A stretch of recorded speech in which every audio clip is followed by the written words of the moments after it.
10, 9, 8, 7, 6. Começou. Para a gente dar início ao nosso podcast, o tema é estigmatização do casamento na sociedade moderna. Nós estamos com duas convidadas, que é a doutora Lívia e a doutora Gabriela, advogada e psicóloga, respectivamente. E a gente vai tratar com elas assuntos e pesquisas que a gente fez do nosso trabalho sobre o casamento, sociedade moderna e o que o pessoal tem essa visão, esse entendimento do que é o casamento e tudo mais. É, Você começa na primeira, Lucas? Começo. Vai lá. Na opinião de vocês, qual o motivo das gerações anteriores se casarem mais cedo? Bom, eu acredito que tem diversos motivos, né. Se a gente for pensar, na cultura de antigamente com a cultura atual, elas são muito distintas, né. A cultura de antigamente tinha a ideia de que, normalmente, a mulher deveria ter uma certa idade, né, por exemplo, 18 anos, e já constituir uma nova família para que, tivesse filhos, mais rápido. Hoje em dia já não, tem uma outra ideia de que primeiro se constitui a parte financeira, o estudo, e com isso, né, o tempo da questão do casamento vai ficando mais tardia, né, até mesmo a questão dos filhos. Se a gente for comparar com antigamente, né, antigamente se tinha filhos muito mais jovens do que se tem hoje. Então tem, esse ponto que é muito importante, acredito que seja muito relevante. Eu acredito que também é a questão da expectativa de idade mesmo, aumentou a expectativa, então a gente tem muito mais tempo para realizar os nossos projetos. E assim como a doutora Gabriela falou, a gente priorizou outras coisas. Primeiro a gente constitui um patrimônio, estuda, e ao invés de fazer tudo isso casados, fazemos isso primeiro sozinho depois conhecemos alguém e colocamos isso não mais como uma prioridade para a vida, assim, para colocar logo de início. Tem uma outra pergunta que juntas, né? Elas são a mesma, mas juntas assim, se as gerações, tanto as atuais, que eu digo assim, provavelmente quem nasceu de 90 para frente até agora, disso delas estarem casando mais tarde, e se, conforme vocês disseram, do aumento da expectativa de vida, hoje a gente vê pessoas casando com 40, 50, até 60 anos, o pessoal tá casando, tá se relacionando ainda com novas Uhum, pessoas. sim. E a pergunta, vocês já responderam, mas era por que as gerações atuais estão se casando cada vez mais tarde? Vocês disseram, expectativa de vida, tudo mais, pensando em si mesmo primeiro, nos Uhum. próprios projetos e tudo mais. Na nossa pesquisa, a gente colocou uma enquete com várias, são mais de 30 perguntas, se eu não me engano, Uhum. e uma delas que surgiu foi, por qual motivo a religião leva ao matrimônio? Principalmente qual o motivo da religião ser a maior motivação para o matrimônio? Se isso ainda tem a se perpetuar ou se está degradando com o tempo, sabe? Sim, Não. os resultados foram É, na grande maioria. Acho que uns 80% das pessoas responderam que foi religião que para levou ao mais, que casamento. levou ao casamento delas. Bom, na verdade, eu entendo que a religião motiva muitas decisões na vida das pessoas. E quem segue uma religião tende a obedecer ali algumas regras, algumas convicções. Mas também entendo que hoje as pessoas buscam mais por uma espiritualidade do que propriamente uma religião fixa ou determinada. Mas acredito sim que muitas pessoas que seguem uma religião buscam uma uma bênção, um apoio, para seguir neste caminho que sim, é uma instituição jurídica, o casamento, mas também veio da religião, veio da igreja. Então, quando a pessoa segue uma religião, ela busca seguir os mandamentos daquela religião. Sim. A religião ela tem um peso, né, considerável, no casamento, no matrimônio, né. A gente não pode separar apenas a questão de um casamento, por exemplo, num cartório, e esquecer do fator religioso, que é o principal motivo de uma união. Só que a gente tem que pensar também que, as religiões, elas, se divergem muito quando a gente pensar no mundo como um todo, né. Tem países onde, o casamento é arranjado, né, o casamento a mulher, o homem nem se conhecem antes, né, do Sim. casamento. Então, são fatores sempre culturais e religiosos que envolvem, com certeza, tanto, o casamento, né, a união, quanto até mesmo o divórcio, né. E, por exemplo, tem algumas coisas que em certas religiões, em alguns países, não vão mudar. Sim. Assim, a gente acredita que são muitos anos, são séculos na mesma linha. Por exemplo, islamismo, ele sempre mantém aquele mesmo tipo sagrado de, assim, metódico de como é o casamento, Uhum. de como é o matrimônio, de como é constituído. São coisas que não aparentam, assim, se flexibilizar muito Uhum. com o tempo. Frente um pouco, eu vejo, assim, do cristianismo, que o pessoal começou a sair um pouco disso, de casar Uhum. para poder sair da casa dos pais e tudo mais, Uhum. e tá se flexibilizando um pouco mais. Eu já não vejo essa visão mais para países com a cultura mais restrita e tudo mais. Uhum. Acho que se enquadra nisso também. Sim, com certeza. Sim, isso era bem mais forte no século passado, né? Porque a questão de casamento e principalmente do catolicismo era a grande maioria das pessoas se casavam, faziam todo isso do matrimônio. E, e tem algumas religiões em outros países que a gente até acha um pouco absurdo, mas realmente eu concordo com você. Muitas das coisas não vão mudar, independente do que como a gente acha absurdo e como a sociedade evolui, não muda.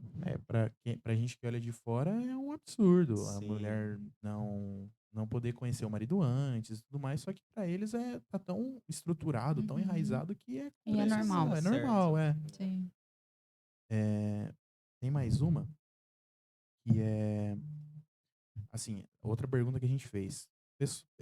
Vocês que são casados, moraram junto antes do casamento? Na enquete. E aí a pergunta é: por que a grande maioria dos casados não moram junto antes do casamento? Se isso tem relação com o número elevado do divórcio.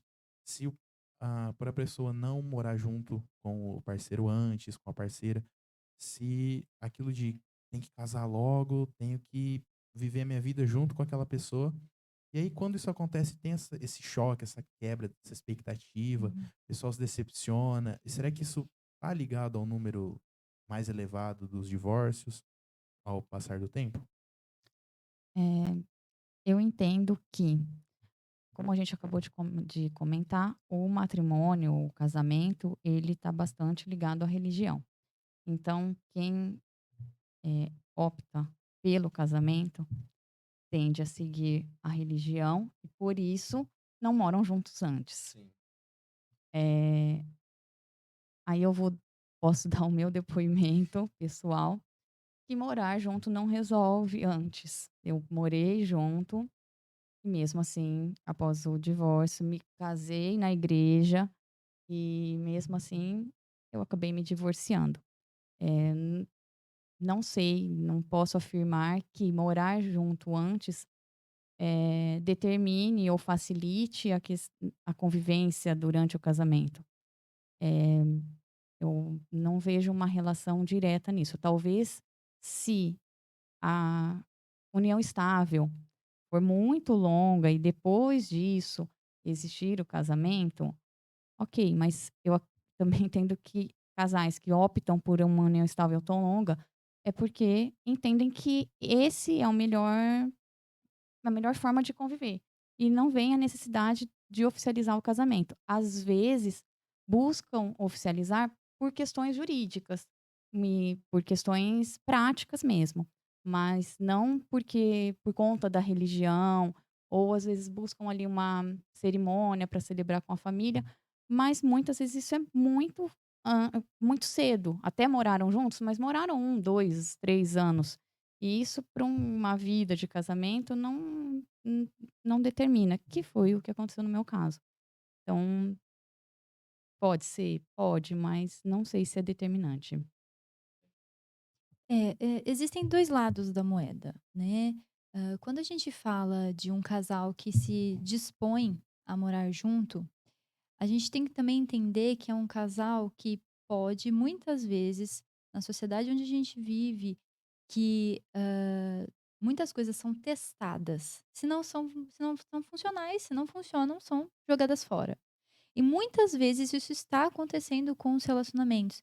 Então, entra-se nessa ideia de morar junto como um teste, e não para fazer dar certo. O que é muito diferente de quando você né, diz que vai morar junto para fazer dar certo, né. É claro que todos os casais vão ter divergências, vão ter dificuldades e vão ter brigas, discussões, enfim. Mas se na primeira, na segunda, na terceira briga ah, então não tá dando certo, vamos separar, né. Então não chega a dar nem o casamento, por conta dessa dificuldade na continuidade, né. E também tem o outro lado, né, que casais que resolvem não morar juntos, eh, fazem aquela tentativa, então agora que a gente casou, a gente vai fazer dar certo. E aí você tem uma boa continuidade. Então, sempre tem os 2 lados da moeda, né. Eu acho que é muito individual a situação para a gente definir se isso seria um fato que auxiliaria ou não, a continuidade de um casamento, né. Tem uma frase que é muito comum a gente dizer, né, para que você conheça a pessoa coma um saco de sal junto, né. Uhum. É Uhum. essa ideia de o tempo que você passa com aquela pessoa, um tempo de qualidade, tá, não são anos sem qualidade, é um tempo de qualidade. Viaje, aproveite, conheça a família, se envolva e principalmente não espere que aquela pessoa vá mudar, né. Então tem todo o envolvimento por trás. Eu acho que, tem os 2 lados da moeda. Aham.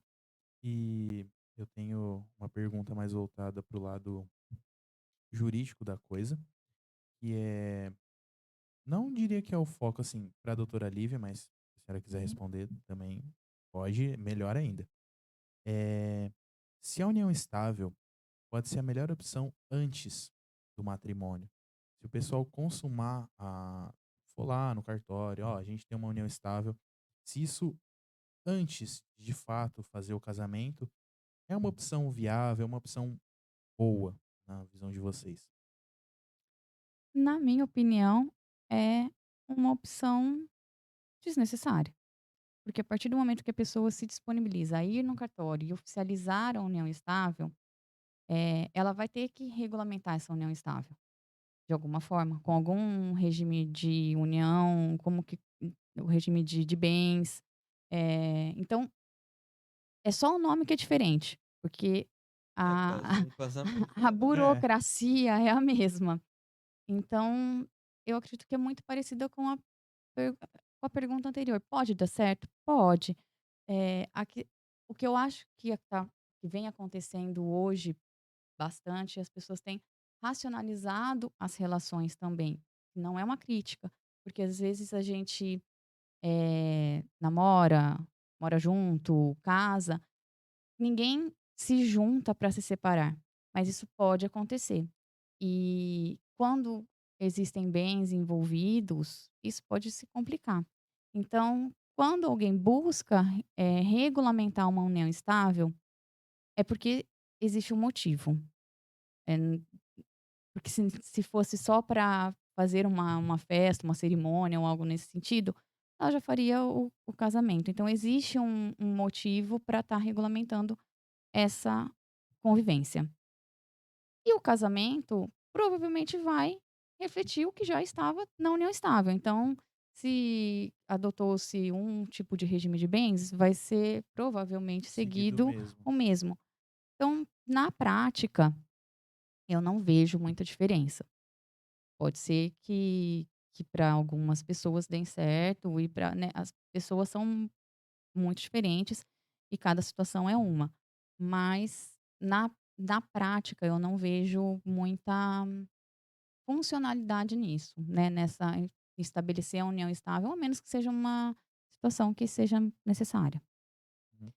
Eu acredito que seja muito mais pela questão individual de cada um, na ideia das crenças que cada um tem, nas inseguranças que cada um tem, até mesmo para qual a ideia dessa união estável, né? Qual o objetivo dela? Porque talvez não seja apenas a questão de um casamento em si, mas talvez uma segurança por trás, né? Então tem essa questão, eu acho que é muito individual também do casal. Será que, por exemplo, isso tá muito no psicológico da pessoa? Ah, eu tenho uma união estável, então, às vezes, por não ter o conhecimento, então eu posso ir até aqui. Ah, não, agora eu casei, então eu tenho que seguir mais na linha. Tá, tem relação, por exemplo, psicológica, isso da pessoa ter isso na cabeça de, não, eu sou casado, agora eu não posso fazer X coisas e posso fazer N coisas. Sim, com certeza. A gente não pode generalizar, né, não é uma ideia comum de todos, mas ela existe, né. Não é à toa que existe a despedida de solteiro, né, antes do Uhum. casamento. Então é a ideia de que se após o casamento as coisas mudam. É claro que não deveria ser assim, mas É. Aham. é só uma ideia de que as pessoas trazem, né. Então vamos fazer uma festa de comemoração antes do casamento, que é a despedida de solteiro, mas olha o nome, né. E o que que tem numa despedida de É. solteiro? Né. Então é essa ideia que as pessoas carregam de que após, o matrimônio, né, no caso uma união estável, as coisas tendem a mudar. Sim. Pegando um gancho nessa pergunta e na resposta, eh, voltando àquilo das futuras gerações, das mentes mais abertas, assim, entre aspas. Será que o pessoal começa a entender um pouco mais que o casamento não é algo restritivo e sim mais companheirismo? Não, a gente tá junto, então por isso eu não vou deixar de sair com os meus amigos, a gente não vai deixar de sair junto, a gente não vai deixar de aproveitar a vida. E muito, pelo menos assim, eu vejo pessoal mais antigo que casa, eles deixam de sair, deixam de ter a individualidade. Sim, é aí que acontecem as coisas É, erradas, será né. que isso, tipo assim, a pessoa perde a sua individualidade por completo. Assim, claro que você casar, você e a pessoa tem ali uma vida juntos, uma coisa mais regrada, não regrada assim, mas eu digo, são eh, coisas diferentes. E a pessoa perde o seu ser, perde o seu íntimo, ela perde, às vezes, muitas vezes, quem ela é. Isso Uhum. interfere, assim, igual o Lucas falou, o pessoal trair mais, ter mais divórcios, essa perca da individualidade. Sim, com certeza tudo que altera o que você era tem uma consequência. Eu costumo dizer que a partir do momento onde você se relaciona, quando você tem um matrimônio, são 3. É você, a pessoa e você e a pessoa.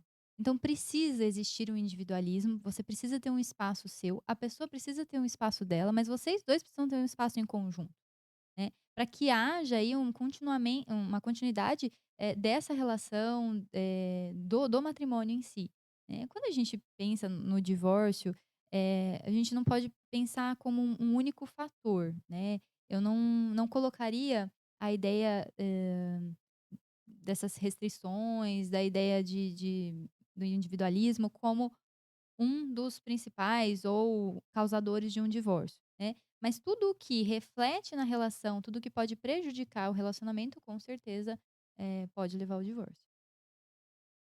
Em relação a regime de bem, tem alguma importância, alguma diferença, ter o conhecimento antes de casar? Porque eu sei que tem muita gente que não faz nem Que ideia. existe mais de um, né? Sim, a maioria das pessoas que eu O conheço, meus pessoal pais, por chega lá, exemplo. vou casar. E qual regime? Qualquer É um porque aí. eu acredito que o regime de união total de bens é o mais comum, né. Na verdade, hoje existe um regime legal, que é o regime da comunhão parcial de bens. E se você não quer adotar esse regime, você tem que fazer um pacto antes. Então, eu já entendo que existe praticamente um regime determinado e que só vai ser alterado, sendo muito honesta, para uma classe social que tem acesso a essa Sim. informação, que tem acesso a um advogado. Você não precisa de um advogado para fazer isso, mas é muito difícil você fazer isso sozinho. Eh, então, a partir do momento que tem um regime que se não for escolhido nenhum outro, vai ser aquele. E que se você quiser escolher outro, você vai precisar tomar medidas antes, não vai ser ali na hora. É, ex é muito difícil que as pessoas escolham outro regime, na grande maioria das pessoas, é claro, a gente está falando de uma massa. O que vem acontecendo bastante é uma busca pelo regime, o que eu posso dizer assim, na minha época, entre aspas, mas quando eu casei, era algo que era pouco visto. Ou que era até visto assim: "Nossa, mas como assim? A pessoa vai casar e não confia na outra e quer um regime de separação total de bens?". Era visto com maus olhos. E hoje não, até por conta de uma proteção jurídica. Às vezes uma parte, né, um cônjuge é muito mais arrojado, é um empresário, envolve riscos e até uma proteção, neste caso, para outra pessoa. Então não é que ela está escondendo bens, não é isso, é uma proteção. Muitas pessoas têm buscado este regime e, por conta disso, é necessário, que se faça o pacto antes e, dentro desse pacto, vão ter outras regras. Aí, o pacto ele é livre, a gente consegue estipular várias coisas dentro desse pacto. Então, eu falei anteriormente, eu acredito sim que as pessoas têm racionalizado as relações, porque, como eu disse, a gente não casa, a gente não namora, a gente não começa um emprego pensando em sair, pensando em se separar. Mas isso pode acontecer. E quanto melhor estiver determinado as coisas como serão, na verdade é um sofrimento menor. O divórcio já é bastante desgastante, já é bastante dolorido. Quando você envolve aí discussões de bens, briga por imóvel, por dinheiro, fica muito mais pesado do que já é. Então, houve, né, está havendo essa mudança e eu acho ela o que na minha juventude, entre aspas, na época que eu casei, que não faz tanto tempo assim, mas as coisas mudam muito rápido, né? Hoje a gente vive numa sociedade que ela muda todo dia. Então, hoje os jovens buscam, até porque e faz sentido, antes a gente casava com 20, a gente não tinha nada, né? O que a gente ia estipular de bem, Exato. de partilha? Na verdade, era até justo que o que se constituísse dentro daquele Sim. casamento Fosse fosse dividido. dividido. A mulher muitas vezes não trabalhava, então era justo para a mulher também participar, ainda que não tivesse renda, mas ela estava compondo de alguma forma aquele patrimônio. Hoje não, hoje os casamentos acontecem sim mais tardiamente, então a pessoa já vem com um patrimônio muitas vezes e ela busca uma proteção para ela e também a questão do risco, né, às vezes um empresário ou uma questão que pode acabar até prejudicando a outra pessoa. Com certeza.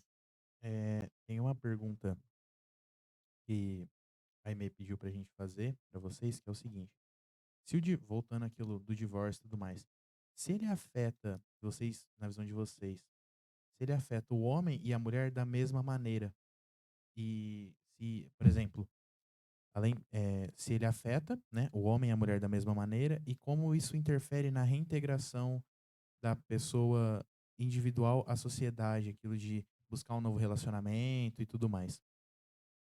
São vários fatores que a gente pode colocar nessa pauta, né. Um deles é a ideia da questão financeira.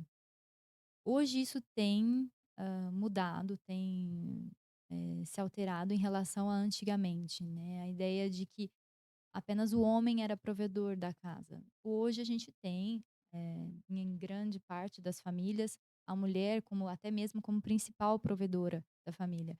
Então tem essa questão que anteriormente havia uma grande dificuldade da mulher se reinserir no próprio mercado, né, não tinha essa disponibilidade que tem hoje da mulher poder trabalhar, querer trabalhar, ter a possibilidade de estar no mercado de trabalho. porque era muito bem visto que a mulher ficasse em casa, né. Hoje existe a possibilidade da mulher que sai, que trabalha, que tem a sua própria renda. Então quando a gente fala de uma separação onde ambos têm condições financeiras, é um cenário. Quando a gente fala de um outro cenário onde o homem sai e a mulher ficou em casa por toda a vida cuidando da casa, cuidando dos filhos, e aí acontece a separação, é um outro cenário para ela conseguir, reinserir, né, conseguir voltar ao mercado de trabalho, voltar a ter uma vida. Principalmente também quando a gente pensa em filhos, de 80 a 90% das vezes, são as mulheres que ficam com os filhos, né. Então tem essa questão também de, além de cuidar dos filhos, dar conta do próprio trabalho, dar conta da própria casa e também achar um parceiro que aceite essa relação, né, com uma criança, um adolescente, enfim, que não seja seu filho, né. É, uma outra é assim, ó. Se existe um tabu da sociedade onde ela vê, de forma geral, que o casamento é mais seguro do que uma união estável. Se no olhar do direito isso procede, é verídico ou não? Sim, eu acredito que existe uma visão de que, eh, "Não, eu não sou casado, eu só moro junto", né, quantas vezes a gente já não ouviu Uhum. isso? Então, a partir do momento que a pessoa casa, parece que ficou proibido algumas coisas que antes eram permitidas. Não consigo entender muito bem como isso Não faz funciona, sentido. mas existe sim um peso, mas esse peso é da própria sociedade. A sociedade colocou um peso no casamento e que vai se perpetuando, e eu, pelo menos do que eu vejo das pessoas mais jovens que buscam se relacionar, elas buscam uma leveza maior, se realmente se divertir junto, curtir o tempo junto, uma outra visão do casamento do que era antigamente. Mas eu acredito sim que existe um peso aí ainda no casamento, como se o fato de eu morar junto fosse mais leve do que casar. Juridicamente, você só está postergando o problema. Você mora junto e em um momento, fique claro, essa relação ela vai findar, seja pelo divórcio ou pelo falecimento. Então isso vai precisar ser regulamentado, vai precisar ser discutido. Pode ser que tenham problemas, pode ser que seja tudo amigável, né, tudo consensual, mas ele vai precisar ser resolvido. A partir do momento que existe uma união estável, que eh, ela é nítida, ela é clara, ela tem um regime de bens, que é o regime legal, né, que é o regime da comunhão parcial de bens. Talvez as pessoas acreditem que estando numa união estável, elas estão mais livres, mas não. E quando ela terminar, de uma forma ou de outra, vai ter consequências. É, tanto que atualmente, assim, o pessoal, se eu não me engano, depois de 5 anos, né, do relacionamento com a mesma pessoa, onde você percebe que as duas têm indícios que elas moram juntos, que elas dividem, às vezes, criar uma conta conjunta no banco. Se isso constitui união estável. Se na visão de vocês é, é válido, é correto, se deveria ser regulamentado de uma forma melhor, se está dentro do esperado ou não. É justo que as pessoas que se relacionam, até porque até mesmo dentro de uma união estável, a gente pode ter relações que a mulher não trabalhe, ou que o homem não trabalhe, ou que vieram filhos e que houve uma opção da mulher deixar de trabalhar, e que ainda assim é a mesma, para mim é na minha opinião, é a mesma relação de um casamento. Não vejo diferença. A diferença está na formalidade. E, às vezes, as pessoas, confundem informalidade com irresponsabilidade. Existe uma responsabilidade a partir do momento que você, tá junto com uma pessoa. E, se você vai morar junto, você vai morar numa única casa, alguém vai se desfazer da sua ou vai abrir mão do seu canto, da sua casa para ir morar, e aí termina e compram um imóvel juntos, muitas vezes compondo renda. Uhum. Então, não tem não adianta a gente não tratar de um assunto que se empurrar para debaixo do tapete ele não vai acontecer. Vai acontecer. Então, eu entendo que o fato de estar numa união estável, é bom que as pessoas saibam que é tão importante ou é igual você estar num casamento. A diferença é um papel. Entendi. E teria, eu não sei, vocês são casadas? Eu sou. Eu Casada? sou E divorciada. Inclusive, se você tivesse feito a pergunta sobre divórcio, o peso do divórcio para a mulher e para o homem, eu estaria falando até agora. É, e existe alguma forma de evitar divórcio ou alguma coisa mais questão, acho que comportamental? Essas coisas, porque eu vi muito das pessoas que responderam o motivo, pouquíssimas responderam que era traição, pouquíssimas responderam, tipo, problemas mais sérios, assim, e a maior parte, convivência.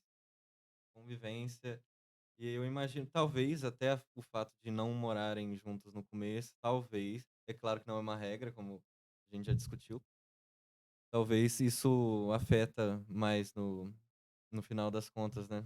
Porque você casa, às vezes você nunca conviveu com a pessoa. Você namora, vê a pessoa 2 vezes por semana. Pronto, casou, você vai estar todo dia com a pessoa, todos os momentos.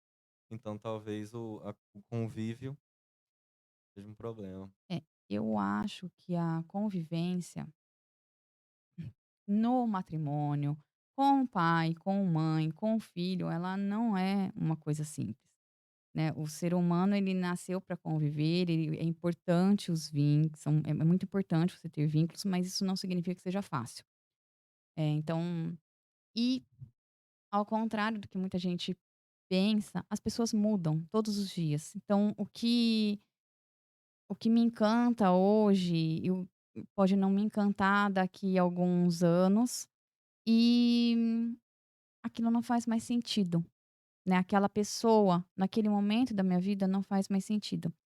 E eu também atribuo a facilidade com que a gente tem hoje em dia de se desfazer das coisas, de descartar.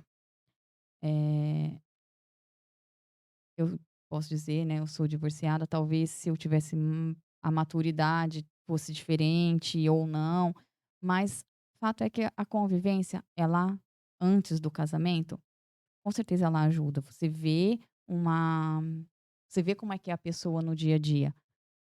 Mas para mim o fato de ter morado junto 3 anos e deixar de morar junto, você também teve um divórcio.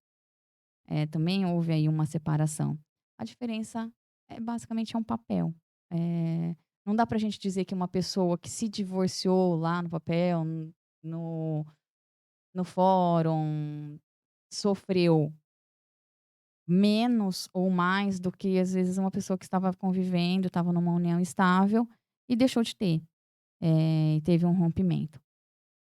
Então, as pessoas não é só a eu acredito sim que não existe que o divórcio ele não se dá exatamente por esses motivos, nem devem ser os maiores pelas pesquisas que vocês fizeram, traição, às vezes até uma violência. Então, eu acredito que sim, que é porque as pessoas não faz mais sentido estar com aquela pessoa e também, né, o que a gente estava comentando sobre a facilidade que a gente tem hoje de desfazer das coisas. "Ai, não me convém mais". Com certeza, a gente tem esse aspecto, né, dos relacionamentos líquidos, né. Hã, quando você traz a ideia dos principais motivos, né, existem, pesquisas que dizem que o principal motivo é a falta de comunicação. Quando a gente fala falta de comunicação, eu acho que engloba muito, os aspectos de convivência, emocionais, de uma rotina, de você sentar, conversar, trocar informações, o que que é válido para você, o que que é válido para mim, e essas, situações serem sempre resolvidas. Essa é a parte difícil da coisa, porque dificuldades aparecerão todos os dias, se duvidar todas as horas, a partir do momento que você casa, que você se envolve com uma pessoa de uma cultura diferente da sua, de uma casa, de uma criação diferente da sua, você tem que estar disposto a negociar, a conversar, a dialogar. Esse é o principal ponto. Em segundo lugar, o que é muito comum o pessoal dizer da separação é a questão financeira, né, que pesa também. E que, na minha visão, isso tem muita relação com a comunicação, porque às vezes o parceiro acaba, ou a parceira acaba não trazendo o que está acontecendo financeiramente, qual a dificuldade que está acontecendo, e isso também traz um peso futuro. E em terceiro ponto é a questão de traição, infidelidade, né? Mas que todas elas, eu acredito que tem a ver, tem a relação com a comunicação.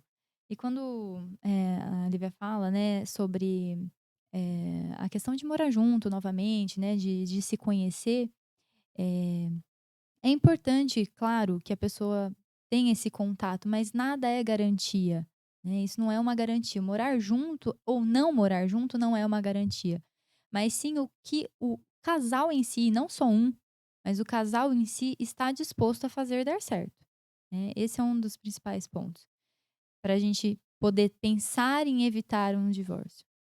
Doutora, isso da conversa, a senhora acha que está relacionado a, eh, mais para atualmente, assim, com isso do avanço tecnológico, o pessoal está muito mais ligado ao telefone e muito menos à conversa de fato, de olhar no olho do outro e conversar o que está acontecendo? Se as pessoas estão conhecendo, igual o Lucas falou, de estar namorando e ver a pessoa 2 vezes por semana e não ter essas conversas mais profundas, somente o básico, o raso, se isso também com certeza interfere, mas tem alguma maneira do pessoal manter uma conversa madura, mais séria, mais profunda de si mesmo com o outro e dos dois juntos?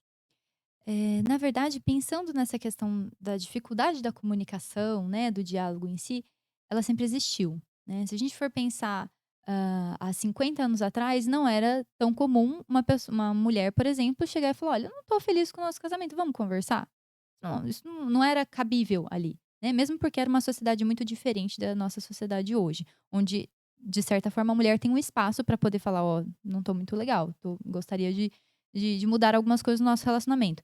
Em algumas, né, em algumas culturas, em algumas famílias, não todas. Mas, e vice-versa, né, que o homem pudesse chegar na mulher e falar: "Olha, não tô gostando disso, vamos conversar, vamos resolver". Que hoje tem muito mais espaço para isso, tá? Espaço, não facilidade. Dificuldade na comunicação sempre teve. Pensando na tecnologia como algo que pode afastar, ela também é algo que pode aproximar. Se a gente pensar não vou muito longe, há 20 anos atrás, não tinha essa questão de smartphone. Se eu tivesse um namorado, eu ia mandar um SMS para ele, porque ligação era cara. Então, tem essas questões que hoje eu faço uma videochamada, né, eu posso, eh, tem pessoas que dormem com o namorado na videochamada. Então, depende muito, da disponibilidade que o casal tem de fazer dar certo, né, de querer que aquilo continue. Então, eu acredito que sempre vão ter dificuldades, mas, a gente tem que utilizar os instrumentos que a gente tem, no caso a tecnologia, para nos beneficiarmos, né, e nos aproximarmos um dos outros, né. Vamos para as individuais? As duas que faltam? Bora. Vai lá, vai. Passa as Alguém quer começar? Uma das duas? Tanto Fiquem à faz. vontade. que manda. Pra Lívia primeiro, então, que ela tá aqui primeiro. Na sua opinião, qual seria o melhor regime de bens? E se deveria existir um novo ou algum que não tem tanta utilidade hoje em dia e não precisaria estar ali? Eh, eu entendo que existe um melhor regime de bens para aquele casal, para aquela situação. Uma questão mais individual. É, eu entendo que as pessoas têm condições de escolher se tiver uma orientação básica, um direcionamento básico, pelo menos saber que existe uma opção. Eh, existem aí 4 opções de regime, uma que a gente não vê muito é a participação final nos aquestos, até porque para depois dissolver essa união, precisa até de contador. Sim. Então, não, mas como eu disse, cada um sabe qual é a sua necessidade e ele está lá no código, então pode usar. Sendo sincero, essa última aí eu descobri Eu- hoje. E Divide até os 2 centavos que você tem na conta. Se tiver um, então, já era. E um regime que eu não vejo a necessidade de você criar um novo regime a partir do momento que você entende que é possível fazer um pacto antinupcial e que lá você vai poder estipular até um novo regime, o regime mais adequado para você, o que vai ser partilhado, o que não vai. A partir do momento que você está assessorado, que você sabe o que você está fazendo, que você é capaz, que você consegue responder pelas suas escolhas, você pode fazer um pacto dentro do que é interessante e do que você necessita. Então, talvez o que fosse necessário era ali, quando você vai no cartório, fazer lá suas proclamas, é alguém te orientar, né, nesse sentido. Embora eu já comentei, né, que as pessoas de uma classe social um pouco mais elevada, hoje já pensam muito nisso, até porque, já repetindo, né, as pessoas já vêm com patrimônio para o casamento. Eu não gosto muito para nada na vida, falar assim: "Não, este é o melhor, este é o melhor para mim, este é o melhor para a gente vai dar certo isso". E a partir do momento que existe a possibilidade de você fazer o pacto antes, não tem por que ficar, enumerando um monte de regime. Você pode escolher o que é melhor para você e de uma forma bem personalizada, inclusive. Legal. Quer fazer? Pode fazer. Deixa eu... Para a doutora Gabriela agora. E na sua opinião, é uma tendência das futuras gerações a não terem um matrimônio registrado formalmente, e se isso está associado com a tendência das futuras gerações a serem mais liberais ou de fato não verem sentido no matrimônio? Eh, eu acredito que as futuras gerações, elas, levem a religião de uma forma um pouco mais leve, né. Então que isso traga a possibilidade de escolha delas de pensar se elas querem ou não casar, e não como uma ideia de que a partir do momento em que você tem um namoro, e aquele namoro já tem um tempo, e as pessoas começam a te cobrar: "Você vai casar? Como é que é? Quando que você vai casar?", né, que hoje ainda existe essa questão, né. E eu acredito que a questão da religião auxilie essas pessoas a caminharem, para um matrimônio, né.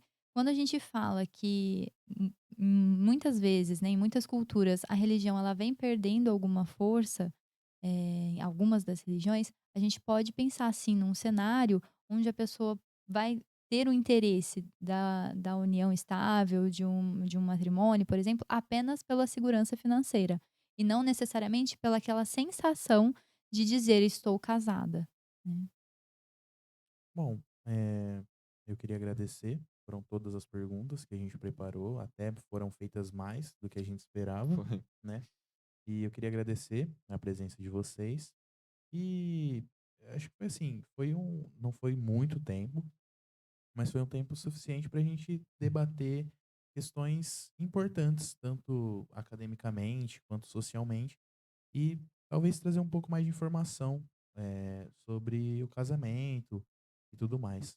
Então eu queria agradecer vocês pela presença. A gente agradece o Sim, convite. com certeza, muito obrigada. Nada, a gente que agradece. E foi muito importante ambas terem falado sobre essas questões, porque, como você mesmo disse, são só classes mais altas que têm conhecimento jurídico. E aqui a gente pode trazer para mais pessoas. Com certeza. Muito obrigado. Obrigada a vocês. Obrigada.